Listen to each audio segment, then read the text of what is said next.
به المرتضى وعلى جميع أولياء أمته وعلماء ملته وصوفياء طريقته أجمعين. أما بعد، فأعوذ بالله من الشيطان الرجيم. بسم الله الرحمن الرحيم.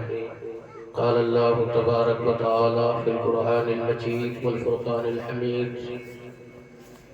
كل نفس ذائقة الموت. وقال النبي عليه الصلاة والتسليم في حديثه المبارك: الدنيا مزرع الآخرة، أو كما قال عليه الصلاة والتسليم.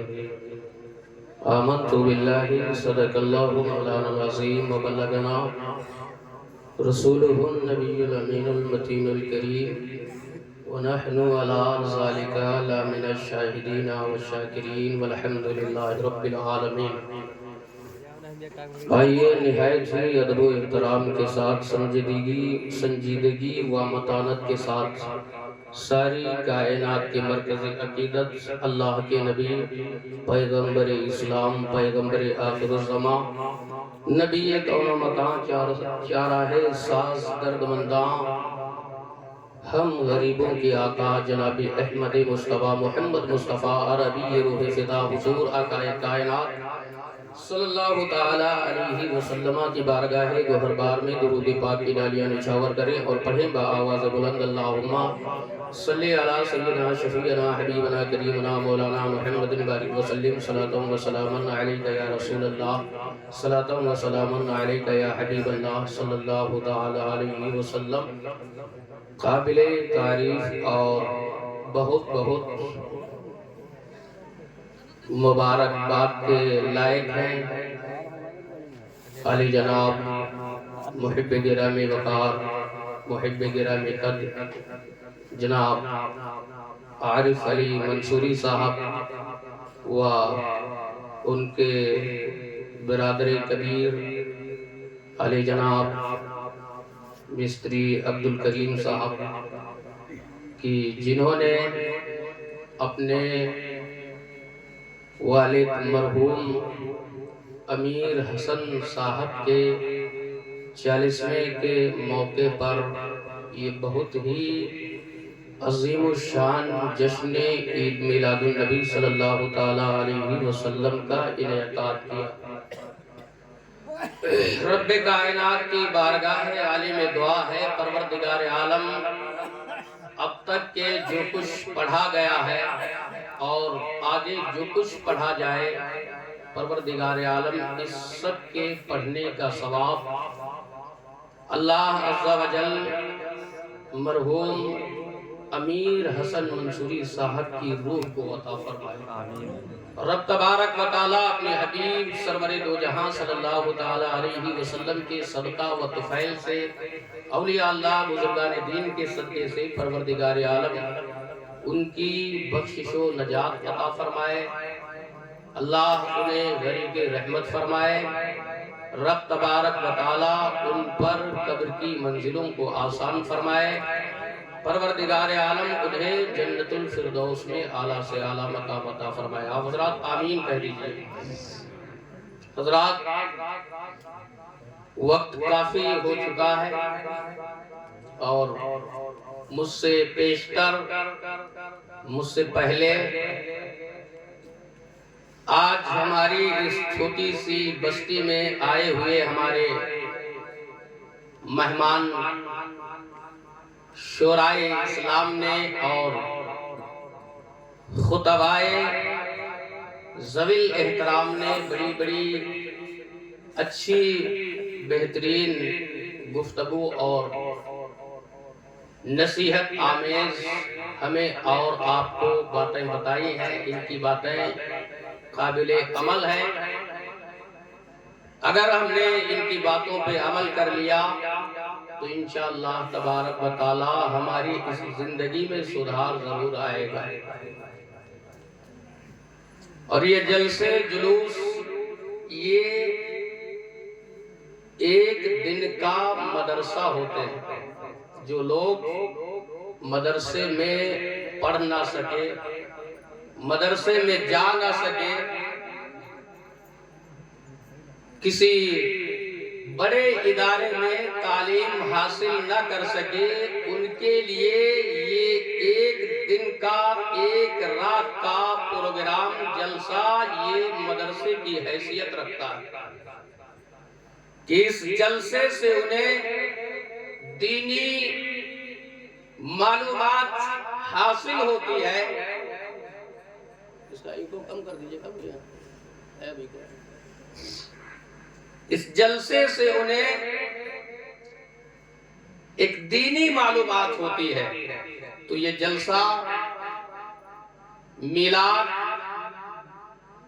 النبی کی طرز پہ جو یہ اہتمام کیا جاتا ہے، اس سے تمامی احباب کو نصیحت بھی ملتی ہے اور درس عبرت بھی حاصل ہوتا ہے۔ اللہ کے نام سے شروع کرتا ہوں جو نہایت مہربان اور بہت ہی رحم فرمانے والا ہے، جس اللہ تبارک و تعالی نے ہمیں اور آپ کو اپنا پیارا محبوب عطا کیا اور درود و سلام نازل ہو اس کے پیارے حبیب صلی اللہ تعالی علیہ وسلم پر، جنہوں نے ہمیں اور آپ کو ایک اللہ کا پتہ دیا۔ اسی لیے کسی شاعر نے کیا ہی خوب کہا ہے، ایک دیکھنے والے کا کہا مان لیا ہے، ایک دیکھنے والے کا کہا مان لیا ہے، بن دیکھے ہم نے تجھے خدا مان لیا ہے۔ ایک دیکھنے والے کا کہا مان لیا ہے، بن دیکھے ہم نے تجھے خدا مان لیا ہے۔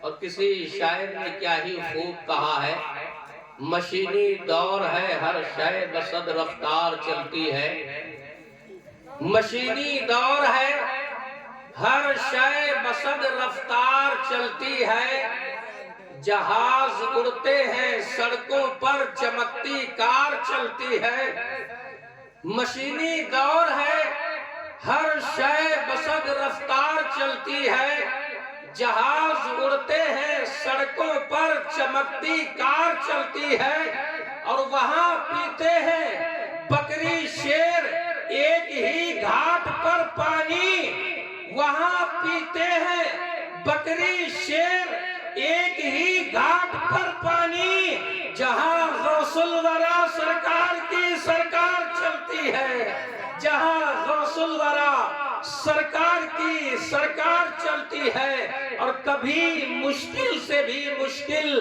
ہمارے گھر نہیں آتی، کبھی مشکل سے بھی مشکل ہمارے گھر نہیں آتی، ٹھہر جاتی ہے دروازے پہ کبھی اندر نہیں آتی، کبھی مشکل سے بھی مشکل ہمارے گھر نہیں آتی، ٹھہر جاتی ہے دروازے پہ کبھی اندر نہیں آتی۔ اور لکھا ہے جب سے میں نے اپنے دروازے پہ یا غوث المدد، لکھا ہے جب سے میں نے اپنے دروازے پہ یا غوث المدد، بلائیں سر پٹکتی ہیں مگر سر پر نہیں آتی، بلائیں سر پٹکتی ہیں مگر سر پر نہیں آتی۔ عزیزان ملت اسلامیہ، یہ محفل آج کا یہ جشن ایصال ثواب کی غرض سے منعقد کیا گیا ہے، اس لیے ایک احادیث مبارکہ پڑھ کر کے اس کا ترجمہ آپ احباب کو بتا کر کے رخصت ہو جانا چاہتا ہوں۔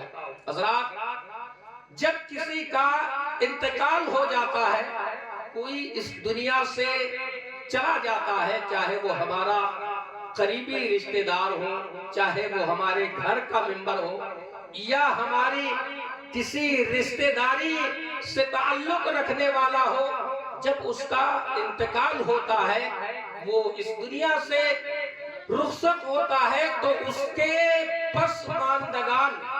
پسماندگان انہیں کہتے ہیں جو مرنے والے کے بعد اس کے گھر والے رہ جاتے ہیں، انہیں کہتے ہیں پسماندگان۔ تو مرنے کے بعد اس کے جو پسماندگان ہیں، اس کے گھر والے ہیں، وہ اپنے اس مرحوم کے لیے ایصال ثواب کا اہتمام کرتے ہیں، اس کی روح کو ثواب پہنچانے کے لیے اہتمام کرتے ہیں، جسے تیجا کہا جاتا ہے، 20واں کہا جاتا ہے اور 40واں کہا جاتا ہے، جس کی نسبت سے آج کی یہ محفل منعقد کی گئی۔ تو حضرات، یہ جو کیا جا رہا ہے، ایصال ثواب کی محفلیں منعقد کی جا رہی ہیں، کیا شرعاً ایسا کرنا جائز ہے؟ کیا شرعاً یہ ایصال ثواب کرنا، ایصال ثواب کی محفلیں منعقد کرنا درست ہے؟ تو میرے پیارے احباب، اس کے تعلق سے فرمان مصطفیٰ کریم صلی اللہ علیہ وسلم ہے۔ اللہ کے نبی صلی اللہ علیہ وسلم فرماتے ہیں، کانا یوم الثالث من وفات ابراہیم ابن محمد فجاء ابو ذر عند النبی صلی اللہ علیہ وسلم وماءہ تمر یابس وخبز الشعیر ولبن البقرۃ فوضعہ عند النبی صلی اللہ علیہ وسلم فقرأ النبی صلی اللہ علیہ وسلم سورۃ الفاتحۃ مرۃ وسورۃ الاخلاص ثلاث مرات ثم قال اللہم ثواب هذه الاطعمہ لابن ابراہیم۔ حضور صلی اللہ علیہ وسلم کے شہزادے، حضور صلی اللہ علیہ وسلم کے بیٹے حضرت سیدنا ابراہیم رضی اللہ تعالی عنہ کا جب وصال ہوا، جب ان کا انتقال ہوا، تو اس کے تیسرے دن بعد حضرت ابراہیم رضی اللہ تعالی عنہ کے وصال کے تیسرے دن بعد صحابی رسول حضرت ابو ذر غفاری رضی اللہ تعالی عنہ سرکار دو عالم صلی اللہ علیہ وسلم کی بارگاہ میں حاضر ہوتے ہیں، اس حال میں کہ آپ کے پاس کچھ کھجوریں تھی اور کچھ سوکھی ہوئی روٹیاں تھی اور تھوڑا سا دودھ تھا۔ یہ تین چیزیں حضرت ابو ذر غفاری رضی اللہ تعالیٰ عنہ اپنے ساتھ لاتے ہیں اور سرکار دو عالم صلی اللہ علیہ وسلم کی بارگاہ میں پیش کر دیتے ہیں، رکھ دیتے ہیں۔ جب حضرت ابو ذر غفاری رضی اللہ تعالیٰ عنہ نے ان تین چیزوں کو اللہ کے نبی صلی اللہ علیہ وسلم کی بارگاہ میں پیش کیا، تو آقا کریم صلی اللہ علیہ وسلم نے اپنے ہاتھوں کو اٹھایا اور رب کی بارگاہ میں دعا کی۔ اللہ کے نبی صلی اللہ علیہ وسلم نے ایک مرتبہ سورہ فاتحہ پڑھی اور 3 مرتبہ قل هو اللہ احد کی تلاوت کی۔ اس کے بعد سرکار دو عالم صلی اللہ علیہ وسلم نے ارشاد فرمایا، اللہم هذه لأطعمہ لابن، اللہم ثواب هذه الأطعمہ لابن ابراہیم، اے اللہ تبارک و تعالی تو ان کھانوں کا ثواب، اس طعام کا ثواب اور جو کچھ میں نے پڑھا ہے اس کا ثواب میرے بیٹے ابراہیم کی روح کو پہنچا دے۔ تو اس حدیث پاک سے 10واں 20واں تیجا 40واں کرنے کا ثبوت ملتا ہے، اور ان کے کرنے سے اللہ تبارک و تعالی مرحومین کی بخشش و نجات بھی عطا فرماتا ہے۔ اس لیے سبھی احباب کو یہ محفلیں مرحومین کی نسبت سے منعقد کرنا چاہیے، تاکہ اللہ تبارک و تعالی ان کا ثواب ہمارے مرحومین کی روحوں کو عطا فرمائے۔ رب قدیر کی بارگاہ میں دعا ہے، پروردگار عالم مجھ سے بولنے میں جو بھی خطائیں غلطیاں لغزشیں ہو گئی ہو، اللہ اپنے حبیب کے صدقے سے معاف فرمائے۔ استغفر اللہ ربی من کل ذنب واتوب الیہ وما علینا الا